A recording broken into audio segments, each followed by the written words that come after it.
खुलासा आपको बताने जा रहे हैं। ऑपरेशन हमदर्द चला रही थी आतंकी डॉक्टर शाहीन। मुस्लिम महिलाओं को टारगेट करना इनका मकसद था, पूरा नेटवर्क खड़ा करना। ऑपरेशन हमदर्द नाम में भले ही हमदर्द लगा हो, लेकिन इरादे इस ऑपरेशन के बिल्कुल नापाक और खतरनाक थे। मुस्लिम महिलाओं को टारगेट करने के लिए इस ऑपरेशन की कमान लेडी टेररिस्ट डॉक्टर शाहीन के हाथ में दी गई, जिसका मकसद सिर्फ एक था, मुस्लिम महिलाओं को भड़काकर चाहे लालच देकर आतंक की राह पर ले जाना। आतंकियों की मैडम सर्जन ने इसके लिए पूरा प्लान भी तैयार कर लिया था। पूरे ऑपरेशन को अंजाम देने के लिए कैटेगरीज में बांटा गया था। देश के खिलाफ नापाक इरादे रखने वाली डॉक्टर शाहीन इस ऑपरेशन की लीडर थी और मुस्लिम महिलाओं को आतंकी राह दिखाने की साजिश भी रच रही थी। ऑपरेशन हमदर्द से जुड़ी हुई पूरी जानकारी आपको समझाते हैं। आतंकी शाहीन ऑपरेशन हमदर्द को अंजाम देने में जुटी हुई थी। मिशन का मकसद युवा मुस्लिम लड़कियों का ब्रेन वॉश करना था। मुस्लिम महिलाओं से हमदर्दी दिखाकर बरगलाने की कोशिश करना था। मुस्लिम महिलाओं को दहशतगर्दी की तरफ ले जाना इनका टारगेट था। शाहीन ने ऑपरेशन हमदर्द को 3 कैटेगरीज में बांटा था। कैटेगरी 1, फाइनेंशियली कमजोर मुस्लिम लड़कियों को टारगेट करना। जो गरीब है उसको लालच दिया जाए। लालच कैसा? पैसे का लालच देकर दहशतगर्दी के रास्ते पर ले जाने की साजिश रची गई। कैटेगरी 2, बुर्का पहनने वाली वो लड़कियां जिनकी ख्वाहिशें बड़ी होती थी। ऐसी लड़कियों को विदेश ले जाने का ख्वाब दिखाया गया, उन्हें फंसाया गया।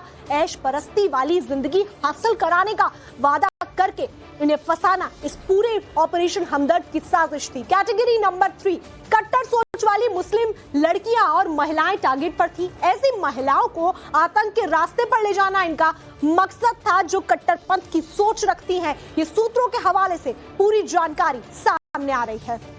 हमारे साथ में इस पूरे ऑपरेशन हमदर्द पर विनोद मिश्रा संवाददाता लखनऊ से जुड़ रहे हैं। विनोद, जिस तरीके से ऑपरेशन हमदर्द सामने आया है और इस पूरे ऑपरेशन के अंदर शाहीन शामिल है, जो एक अहम किरदार शाहीन निभाती आई है, ये बहुत ही चौंकाने वाले खुलासे हैं। और क्या जानकारी इस पर है हमारे पास? देखिए, बिल्कुल मैडम सर्जन का जो नाम है शाहीन का, ये जैश-ए मोहम्मद ने इसको दिया था।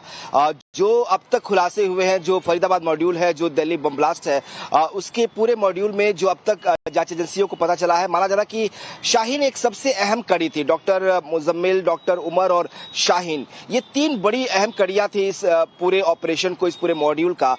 शाहीन के पास कई सारी जिम्मेदारियां थी। उसमें से एक जिम्मेदारी जो थी वो ऑपरेशन हमदर्द की भी थी। दरअसल जिस तरीके से डॉक्टर शाहीन को कट्टरपंथ के रास्ते पे लाया गया था, यही मुहिम जो है उसको बाकी लड़कियों पर आजमाना था और इसीलिए उसने एक ऑपरेशन चलाया जिसका नाम था ऑपरेशन हमदर्द। इसमें मुस्लिम वर्ग की लड़कियों को, खासतौर पर ऐसी लड़कियां जो आर्थिक रूप से कमजोर हैं, उनको टारगेट करना था। 3 स्टेप थे इस टारगेट के। पहला, ऐसी लड़कियां जो फाइनेंशियली कमजोर हैं, जिन्हें पैसे की जरूरत है, उनको पैसे का लालच देके, अच्छी जिंदगी जीने का लालच देके उनको इस कट्टरपंथ से जोड़ा जाता था। दूसरा स्टेप था, ऐसी लड़कियां जो खुले विचारों की हैं, जो बुर्का नहीं पहनती हैं, जो आजाद रहना चाहती हैं, इनको एक बेहतर ऐशो आराम की जिंदगी और विदेश में यह जिंदगी देने का वादा था। ऐसी लड़कियों को जोड़कर उन्हें कट्टरपंथ के रास्ते पर लाना था। और तीसरी लड़कियां ऐसी जिनका मानना था कि वो आसानी से इसमें आ सकती हैं, जिनके परिवार में कोई सदस्य कभी आतंकी साजिशों में गिरफ्तार हुआ हो, या ऐसी महिलाएं जिनके घर में उनके पति या पिता जो है पर आतंकी आरोप लगे हों, तो ऐसी महिलाएं आसानी से इनके शिकंजे में आ सकती थी। लिहाजा ऐसी महिलाओं को भी इस मुहिम में जोड़ने का मकसद था। तो ये 3 तरह के स्टेप थे जिनको फॉलो करके ये ऑपरेशन हमदर्द चलाया जा रहा था। और माना यह जा रहा है कि जिस तरीके से लगातार शाहीन जो है उत्तर प्रदेश के अलग अलग जिलों में, खासतौर पर सहारनपुर, कानपुर, लखनऊ में घूमती थी, माना जा रहा है कि ऐसी लड़कियों को जोड़ने का ही ये मुहिम चला रही थी। आपको याद होगा कि शाहीन को लेकर खुलासा हुआ था कि वो कानपुर में डॉक्टर आरिफ से मिली थी। आरिफ को भी पुलिस ने डिटेन किया हुआ है, उससे भी पूछताछ चल रही है। इसके अलावा लखनऊ में भी कई बार आई, खासतौर पर जब कोविड का दौर था 2021 में, माना जा रहा है कि कई बार वो आई और कई लोगों से उसने बहुत सारी सीक्रेट मीटिंग्स भी की, जिसको लेकर लगातार एजेंसी जो है रेड्स कर रही है। उत्तर प्रदेश में कल भी लखनऊ में कुछ जगहों पर रेड्स हुए हैं, कुछ लोगों को डिटेन किया गया, जिनसे पूछताछ की जा रही है। तो जितने लोग इनके संपर्क में थे, चाहे वो डॉक्टर्स हो जो जीएसबीएम मेडिकल कॉलेज में इसके साथ थे, या फिर जिनके साथ इसने मीटिंग्स की है, जिनके साथ इसके सीडीआर्स मिले हैं, उन सभी को जो है पूछताछ किया जा रहा कि आखिर ये पूरा मिशन कैसे ऑपरेट किया जा रहा था। बिल्कुल विनोद, डॉक्टर सभी शाहीन से का मकसद पूछताछ क्या की जा था? रही है और ऑपरेशन हमदर्द जैसी सच्चाइयां सामने आ रही हैं कि कितनी मैनिपुलेटिव डॉक्टर शाहीन थी कि वो जो मुस्लिम लड़कियां हैं उनको बरगलाना चाहती थी। बहुत बहुत धन्यवाद इस पूरी जानकारी को हमें देने के लिए। दिल्ली आतंकी हमले के आज 8 दिन पूरे हो चुके हैं और इन 8 दिनों में जांच एजेंसियों ने इस मामले में कई बड़े चौंकाने वाले खुलासे कर दिए हैं। जो खुलासे हुए हैं उनके मुताबिक आतंकियों की साजिश बहुत ज्यादा बड़ी थी और इस साजिश का निशाना सिर्फ देश की राजधानी दिल्ली नहीं बल्कि देश के अलग अलग कई राज्य थे जिन्हें दहलाने की पूरी प्लानिंग भी इन आतंकियों ने की थी और इसके लिए आतंकियों ने पूरा मिशन तैयार किया था जिसे नाम भी दिया जा चुका था। इसी से जुड़ी हुई बड़ी खबर आपको बताते हैं। आतंकियों की डायरी से जुड़ा हुआ बड़ा खुलासा सामने आया है। मिशन के तहत देश को दहलाने की साजिश रची जा रही थी। आतंकियों की डायरी में D6 मिशन का जिक्र है। देश के 6 शहरों में आतंकी हमले की प्लानिंग की जा रही थी। आतंकियों ने हमले को D6 मिशन नाम दिया था। 10 नवंबर 2025 सोमवार का दिन शाम 6:52 पर राजधानी दिल्ली के सबसे हाई सिक्योरिटी जोन लाल किले के पास हुए आतंकी हमले में अब तक 13 लोगों की मौत हो चुकी है और कई घायल हैं जिनका अस्पताल में इलाज अभी जारी है। इस हमले में 8वें दिन तक आतंकियों की साजिश के कई काले पन्ने बेपर्दा हो चुके हैं। जांच एजेंसियों ने दिल्ली आतंकी हमले में एक बड़े व्हाइट कॉलर टेरर मॉड्यूल का पर्दाफाश किया है जो सफेद कोट की आड़ में देश के खिलाफ बड़ी साजिश रच रहे थे। इनके नापाक मंसूबे और ज्यादा बड़े थे जो अब सामने आ रहे हैं।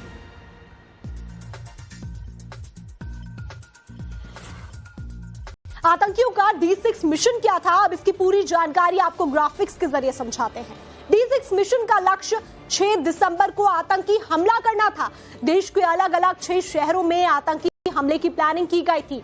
आतंकी डॉक्टर शाहीन से मिली डिजिटल फाइलें और जो प्लानिंग नोट्स थे उनमें दस्तावेज सामने आए हैं जिसमें D6 मिशन का नाम है और D6 मिशन नाम के आतंकी हमलों की प्लानिंग का जिक्र भी इन दस्तावेजों में मिलता है। मिशन को 1952 के बाबरी मस्जिद के बदले का मिशन बताया गया था। दस्तावेजों में डॉक्टर मुजम्मिल, उमर और डॉक्टर शाहीन के रोल का भी जिक्र किया गया है। जब्त दस्तावेजों में डॉक्टर शाहीन को मैडम सर्जन नाम दिया गया था। आतंकी आकाओं ने शाहीन को विदेश में नौकरी दिलाने का वादा किया था। दस्तावेजों में टारगेट, भर्ती, फंडिंग और कम्युनिकेशन के तरीके भी शामिल हैं। ऐसे में ये बड़ी प्लानिंग की जा रही थी। देश के 6 जो राज्य हैं उनमें आतंकी हमले करने की ये पूरी प्लानिंग थी। विनोद, जिस तरीके से ये पूरी प्लानिंग की गई है, 6 राज्य टारगेट पे रखे गए हैं। एक तरीके से ये कहा जा सकता है कि हम टिकर बॉम्ब के ऊपर बैठे हुए थे। बिल्कुल सही कहा आपने। जिस तरीके से जो एजेंसीज पूछताछ कर रही हैं डॉक्टर शाहीन और बाकी जो डॉक्टर्स जिनको अरेस्ट किया गया है, ये एक बात बहुत क्लियर है। अब तक जो जांच हुई है 7 दिनों में, 6 दिनों में, उसमें ये इस बात की को प्रूफ किया गया है कि डॉक्टर शाहीन सबसे अहम कड़ी थी। जो ये पूरा मॉड्यूल था जिसे फरीदाबाद मॉड्यूल आप कह सकती हैं, जो व्हाइट कॉलर डॉक्टर्स का जो मॉड्यूल था, इसमें डॉक्टर मुजम्मिल, डॉक्टर उमर और डॉक्टर शाहीन, ये तीनों सबसे अहम कड़ियां थी। अभी जो एजेंसीज के पास डॉक्यूमेंट मिले हैं जिसमें जो इलेक्ट्रॉनिक गैजेट्स बरामद किए हैं एजेंसीज ने, उसमें जो इलेक्ट्रॉनिक डॉक्यूमेंट्स हैं, जो हैंड रिटेन नोट्स हैं जिसे हम डायरी कह रहे हैं, इसके अलावा जो डॉक्यूमेंट्स हैं जिसमें जो ऐप जिनके जरिए ये मैसेजिंग ऐप जिसके जरिए बातचीत करते थे, उनके जो डेटाज हैं, उसके आधार पर पता चला है कि इन्होंने एक बाकायदा एक मिशन तैयार किया था जिसे D6 नाम दिया गया था। अब एजेंसी से 2 तरीके से डिकोड कर रही है। D6 यानी कि दिसंबर 6, जिस दिन बाबरी मस्जिद जो है विध्वंस हुआ था, जिसे कुछ संगठन जो है बाबरी शहादत दिवस के रूप में ही मनाते हैं, एक वो दिन है। और दूसरा D6 यानी दिल्ली 6 को भी जोड़ा जा रहा है कि दिल्ली 6 भी जो है उससे भी इसको कोड किया जा रहा है। हालांकि अभी तक जो बातें सामने आई हैं, जो डॉक्यूमेंट अभी तक मिले हैं, चाहे वो इलेक्ट्रॉनिक गैजेट्स डॉक्यूमेंट्स हो, चाहे वो हैंड रिटेन नोट्स हो, उससे पता चला कि ये D6 यानी दिसंबर 6 को था और इसका मतलब दिसंबर 6 से था और दिसंबर 6 को देश के 6 शहरों में, बड़े शहरों में बड़े धमाकों की जो है वो प्लानिंग थी, जिसमें खासतौर पर जो निशाने पर था वो दिल्ली था। इसके अलावा उत्तर प्रदेश के का जो 2 बड़े सिटी हैं, खासतौर पर अयोध्या जो धार्मिक नगरी है उत्तर प्रदेश की, जहां पे सबसे बड़ी संख्या में आजकल टूरिस्ट आ रहे हैं। दूसरा जो है वो काशी विश्वनाथ का वाराणसी है, जहां पे बड़ी संख्या में लगातार टूरिस्ट आते रहते हैं। तो ये जो शहर थे वो उसके निशाने पे थे। इसके अलावा भी कुछ और शहर हो सकते हैं। 3 और शहर कौन कौन से हैं उसके लिए एजेंसीज जो है वो डिकोड करने में जुटी हुई है और इनसे बातचीत करके, इनसे पूछताछ करके इस पे सारा जो है फैक्ट जो है उसको कलेक्ट किया जाएगा। लेकिन अभी तक जो जानकारियां मिली हैं, माना जा रहा है कि बहुत बड़ा मिशन था D6 और इस मिशन के तहत 6 दिसंबर को उत्तर प्रदेश के 6 बड़े शहरों में बड़े ब्लास्ट करने की प्लानिंग थी और इसीलिए इतनी बड़ी मात्रा में जो है अमोनियम नाइट्रेट को प्रोक्योर किया गया था और उसे एक उसका इस्तेमाल जो है ब्लास्ट में करना था। तो ये जो प्लानिंग है वो अब डिकोड हुई है और इसको लेकर एजेंसी जो है ज्यादा परेशान है कि आखिर इतने बड़े हमले को कैसे नाकाम किया जाता। अगर ये प्लानिंग, जो ये डिटेल्स सामने आ रही हैं बहुत ज्यादा चौंकाने वाली हैं और खतरा अभी तक टला नहीं है, ये हम सबको समझने की जरूरत है। फरीदाबाद अल फलाह यूनिवर्सिटी में चल रहे टेरर मॉड्यूल को लेकर बड़े बड़े खुलासे हो रहे हैं, लेकिन इस बारे में जो खुलासे इस बार हुए हैं वो कानपुर से हुए हैं। GSVM मेडिकल कॉलेज को लेकर आ रहे हैं। ये बड़ी ब्रेकिंग आपको देते हैं। दिल्ली हमले में शामिल डॉक्टर शाहीन से जुड़ी हुई बड़ी खबर सामने आ रही है। 2013 में बिना सूचना के GSVM से गायब हुए थे डॉक्टर, ये भी जानकारी सामने आ रही। डॉक्टर शाहीन के बाद 3 और डॉक्टर गए हैं सऊदी अरेबिया, इनकी तरफ से जाया गया है। डॉक्टर हामिद इसमें है, डॉक्टर हफीजुल और डॉक्टर निसार गए थे सऊदी अरब करीब 7 साल के बाद में GSVM अस्पताल वापस लौटे, यानी कि 7 साल तकरीबन सऊदी अरब में ये डॉक्टर्स बिताकर वापस आए हैं। दिल्ली ब्लास्ट में कानपुर GSVM के 3 डॉक्टरों की भूमिका भी संदिग्ध बताई जा रही है। ये सिर्फ ना डॉक्टर शाहीन के करीबी थे, बल्कि शाहीन के सऊदी जाने के दौरान 3 और डॉक्टर सऊदी गए थे और बिना GSVM प्रशासन को जानकारी दिए गए थे, यानी कि कोई इंफॉर्मेशन नहीं दी गई थी कि ये सऊदी अरब जा रहे हैं। वहां करीब 7 साल तक रहे। इनमें से 2 डॉक्टर अभी लखनऊ के प्राइवेट हॉस्पिटल में तैनात हैं। जांच एजेंसी सभी डॉक्टर से पूछताछ करने की तैयारी भी कर रही है, जानने के लिए कि जब 7 साल का टेन्योर सऊदी अरब में बिताया गया है तो उस दौरान क्या क्या हुआ।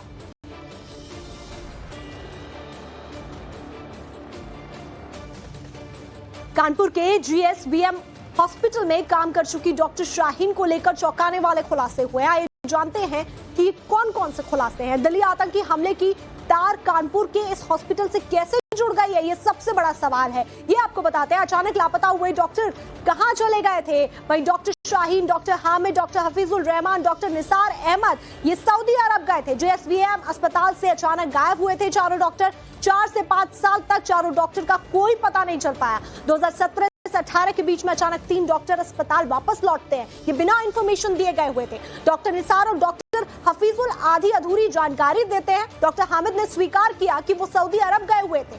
2020 में शाहीन ने दोबारा ज्वाइन करने की इच्छा जताई थी। 2021 में GSVM हॉस्पिटल ने चारों डॉक्टरों को बर्खास्त कर दिया था, यानी कि बिना इंफॉर्मेशन ही वापस तो लौटे, लेकिन इनको फिर बाद में बर्खास्त किया गया।